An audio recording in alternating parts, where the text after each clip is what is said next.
Hello everyone. In this video lecture we are going to see Kirchhoff's circuit law, which contains Kirchhoff's current law, Kirchhoff's voltage law, common DC circuit theory terms, KCL and KVL examples, application and limitations of the same. So let's start with the Kirchhoff's circuit law. Firstly, we need to understand what is Kirchhoff's circuit law, why it is used in electrical circuits, or what are its advantages and limitations over electrical engineering. So, Kirchhoff's circuit law allows us to solve complex circuit problems by defining a set of basic networks laws and theorems for the voltage and current around a circuit. So, as we know that a single equivalent circuit can be found when two or more resistors are connected together in either series, parallel, or combination of both, and that of these circuits obeys Ohm's law, as we know, that is V equals to IR or I equals to V by R, as we know. However, sometimes in a complex circuit such as a bridge or T networks, we can simply use Ohm's law alone to find the voltage or current circulating within the circuit. For these types of calculation, we need a certain rule which allows us to obtain the circuit equation, and for this we can use the Kirchhoff's circuit law. Okay, so it is a pair or a set of rules of laws which deals with the conversion of current and energy within the electrical circuit. These two rules are commonly known as Kirchhoff's circuit laws, with one of Kirchhoff's law dealing with current flowing around a closed circuit, that is Kirchhoff's current law, while the another law deals with the voltage source present in a closed loop circuit, that is Kirchhoff's voltage law. So let's start with the Kirchhoff's current law, that is Kirchhoff's first law, which states that the total current or charge entering a junction or a node is exactly equal to the charge leaving the node, as it has no other place to go except to leave, as no charge is lost within the node. Or in other words, we can say that the algebraic sum of all currents entering and leaving a node, but it must be equal to 0, that is current in existing plus current in entering is equal to 0. This idea by Kirchhoff is commonly known as the conversion of charges. So here you see the current, Kirchhoff's current law. In here the three currents entering the node, that is I1, I2 and I3 are all positive in value, and the two currents leaving the node, that is I4 and I5 are negative in values. Then this means we can also rewrite the equation as, that is I1 is a positive number, so we will take it as a I1, and there is also I2 is entering to the node, means is arrow is in towards the node side, so it is also positive, so we will write is plus 2.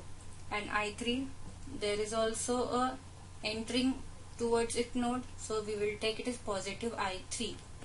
And I4 and I5, the direction of arrows is existing the node, that is leaving the node junction. Okay, so we will take it as minus I4 and minus I5 is equal to 0.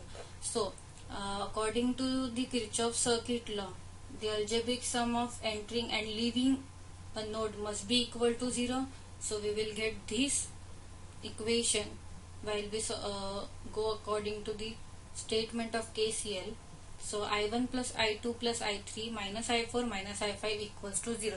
This is the sum of entering and leaving the current. Okay. The term node is an electrical circuit generally refers to a connection or a junction of two or more current carrying paths or electrical, such as cables and components. Also, for current to flow either in or out of a node, a closed circuit path must exist. We can use Kirchhoff's current law when analyzing a parallel circuit. Now the second law is that Kirchhoff's voltage law, KVL, and it is state as in any closed loop network, the total voltage around the loop is equal to the sum of all the voltage drop within the same loop, which is also equal to 0, or in other words we can say that the algebraic sum of all voltages within the loop must be equal to 0. So this idea by Kirchhoff's is known as the conversion of energy. Here in this diagram you will see that there is a closed loop, that is a point A to B, B to C, C to D, and again D to A. This is called as a closed loop path. So at starting point in the loop contains the same direction, noting the direction of all the voltage drops, either positive or negative, and returning back to the same starting point, that is A. It is important to maintain some directions, either clockwise or anti-clockwise direction, or the final voltage sum will not be equal to 0. We can use Kirchhoff's voltage law when analyzing a series circuit. When analyzing either DC circuit or AC circuit using Kirchhoff's circuit law, a number of definitions and terminologies are used to describe the parts of the circuit being analyzed, such as a node, path, branches, loop, and meshes. So these terms are used frequently in circuit analysis, so it is important to understand them. So let's understand going to the common DC circuit theory terms. So here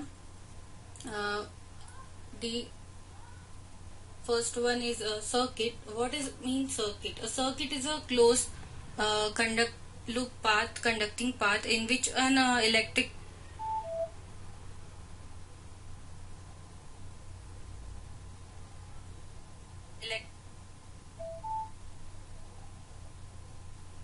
current flows. And as we know the circuit, any series, parallel, combination, or any closed loop, or any component is attached to a one path or in a closed path, that is an electrical network, and this electrical circuit. So what's the path? Now, a single line of connecting elements or sources. If there is a line and there is a one resistor, so you can show the line, resistor, and line. So this is one path over there. Then next one is a node. A node is a junction connecting connection or terminal within a circuit where two or more circuit elements are connected or joined together, giving a connection point between two or no more branches. A node is indicated by a dot, as we see in a KCL statement. Over there is a diagram. So the point where the current is entering and leaving, that point or that a dot is called as a node. So next one, going to next one, branch. A branch is a single or a group of components such as resistors or a source which are connected between two nodes. And the loop. A loop is a simple closed path in a circuit in which no circuit elements or node is encountered more than one. And a mesh is a single open loop that does not have a closed path. There are no components inside a mesh. While solving circuit problems, you need to understand that the components are said to be connected together in series if the same current value flowing through all the components, and the components are said to be connected together in parallel if they have the same voltage applied across them. It is the most important point that you have to note it down. So let's start with the Kirchhoff's current laws and its example. Why we use KCL? What was the purpose to develop this law, and why we are using this? So Kirchhoff's current law is Kirchhoff's first law that deals with the conversion of charges entering and leaving a junction, as we know as we saw in the previous slides. So it is to determine the amount or magnitude of the electrical current flowing around an electrical or electronic circuit. So we need to use a certain law or rules that allows us to write down these current in the form of an equation. So the network equation used are those according to Kirchhoff's law, and as we are dealing with the circuit current, we will be looking to Kirchhoff's circuit law. So let's start with that. So Kirchhoff's circuit law is one of the fundamental law used for circuit analysis, and current law state that or a parallel path, the total current entering a circuit junction is exactly equal to the total current leaving the same junction. This is because it has no other place to go, or we can say other place to go, as no charge is lost. So in other words, the algebraic sum of the currents entering and leaving the junction must be equal to 0. That is summation of I suffix in equals to summation of I suffix out. So this idea by Kirchhoff is commonly known as the conversion of charges, as we know. So as the current is conserved around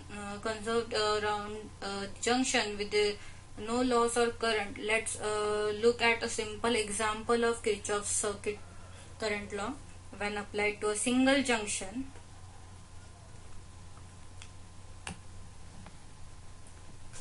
Here in the simple single junction example, the current IT leaving the junction in the algebraic sum of the two currents, that is I1 and I2, entering the same junction, that is IT equals to I1 plus I2. So note here that we could also write this correctly as the algebraic sum of IT minus in bracket I1 plus I2 equals to 0. So if I1 equals to 3 amperes and I2 equals to 2 amperes, then the total current IT leaving the junction will be 3 plus 2 equals to 5 amperes. And we can use this basic law for any number of junctions or nodes, as the sum of the current both entering and leaving will be the same. Also, if we reverse the direction of the current, the resulting equation would still hold true for I1 or I2, as I1 equals to IT minus I2, therefore 5 minus 2 equals to 3 amperes, and I2 equals to IT minus I1 equals to 5 minus 3 equals to 2 amperes. Thus we can think of the current entering the junction as being positive, while once leaving the junction as being negative. That can then we can see that the mathematical sum of the current either entering or leaving the junction, and in whatever direction, it will always be equal to 0.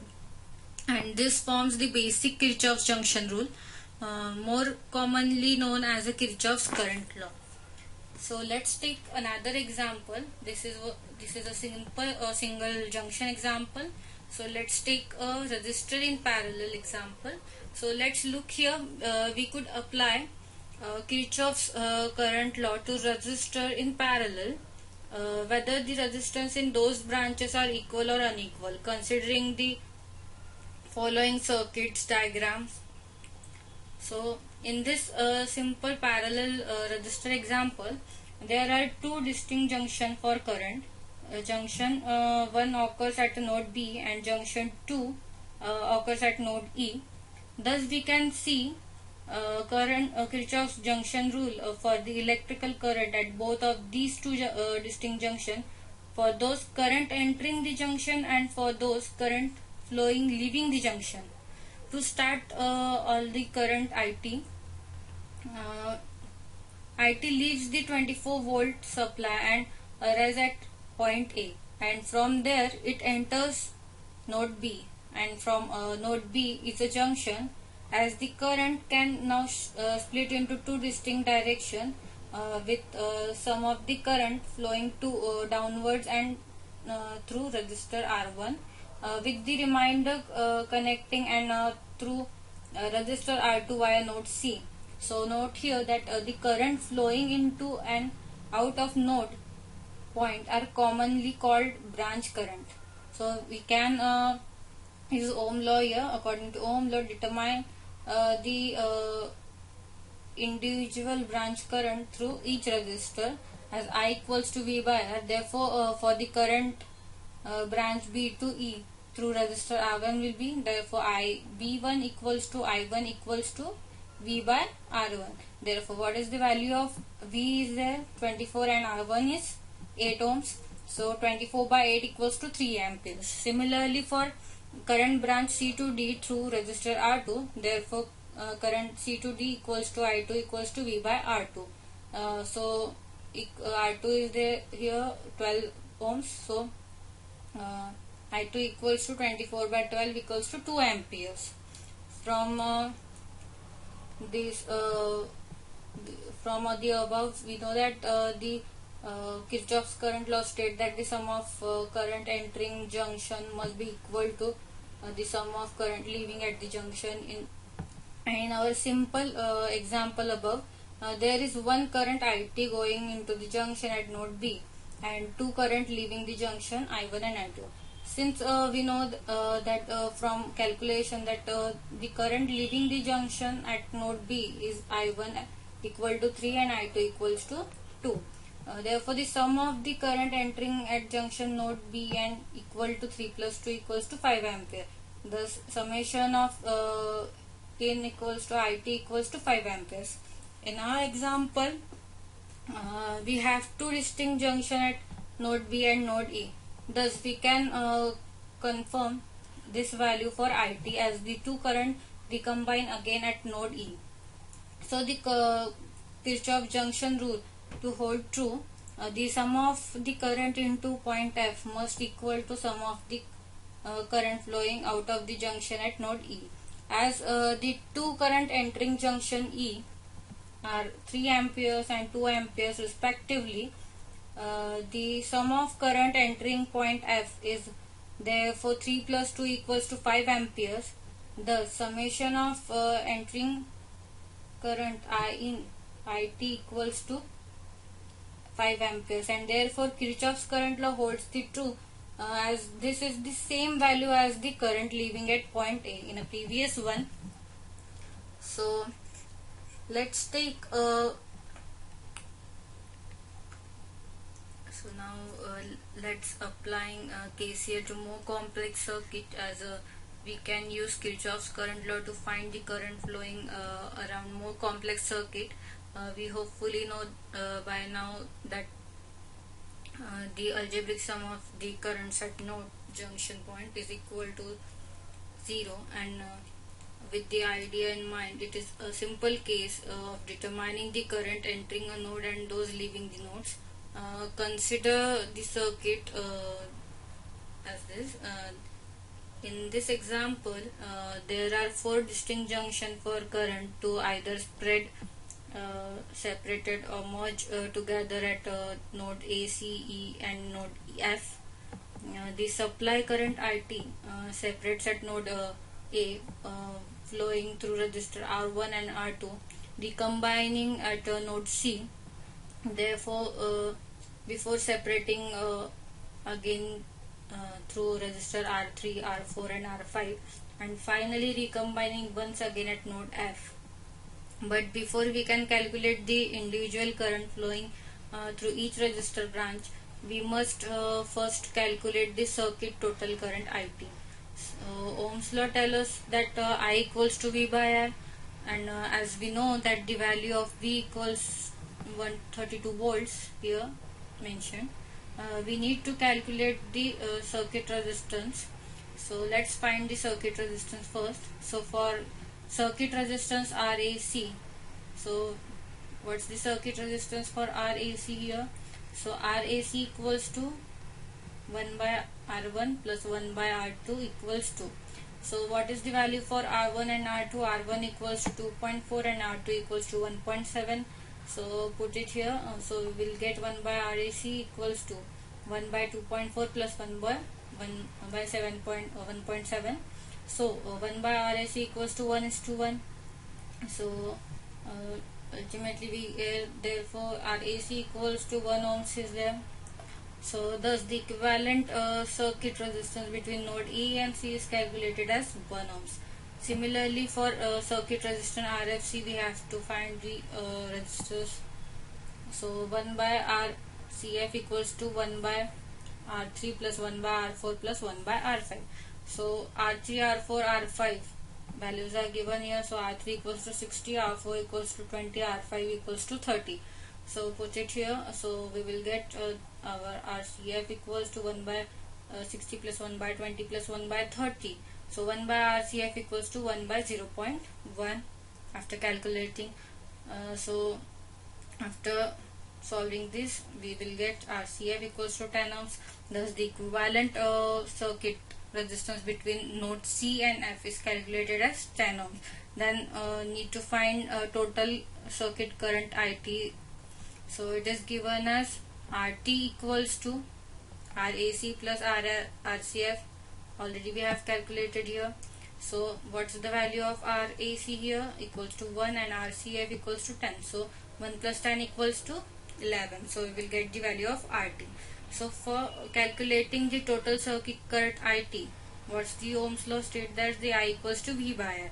So IT equals to V by RT. RT we have already calculated here. So V equals to 132 and RT equals to 11. So we will get RT equals to 12 amperes. So the equivalent circuit for this example we will draw here. So from point A to C, the resistance value RAC equals to 1 ohms. From C to F, RCF equals to 10 ohms, and the total circuit current IT equals to 12 ampere flowing in the circuit, and there is a voltage of 132 volt.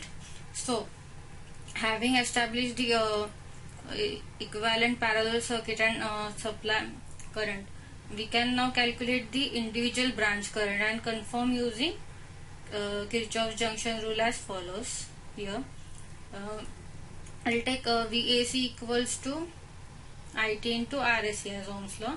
State that V equals to IR. So IT is equals to 12 volt, RAC equals to 1. So we will get the voltage for RAC branch. So VAC equals to 12 volt. Similarly VCF equals to 120 volt. So next we have to find the individual current. So I1 equals to, there is a VAC part over there, VAC divided by R1. Value of R1 is 2.4 here. So I1 equals to VAC divided by R1 equals to 12 by 2.4 equals to 5 ohms. Similarly I2 equals to 7 ohm, I3 equals to 2 ohm, I4 equals to 6 ohms, I5 equals to 4 ohms. Thus we can confirm that the Kirchhoff's current law holds the true around the circuit by using node C as a reference point to calculate the current entering and leaving the junction. So at node C, summation of I in equals to summation of I out. So the total IT current circuit equals to I1 plus I2 equals to I3 plus I4 plus I5. Here the I1 and I2 are entering the nodes and I3, I4 and I5 are outgoing the nodes.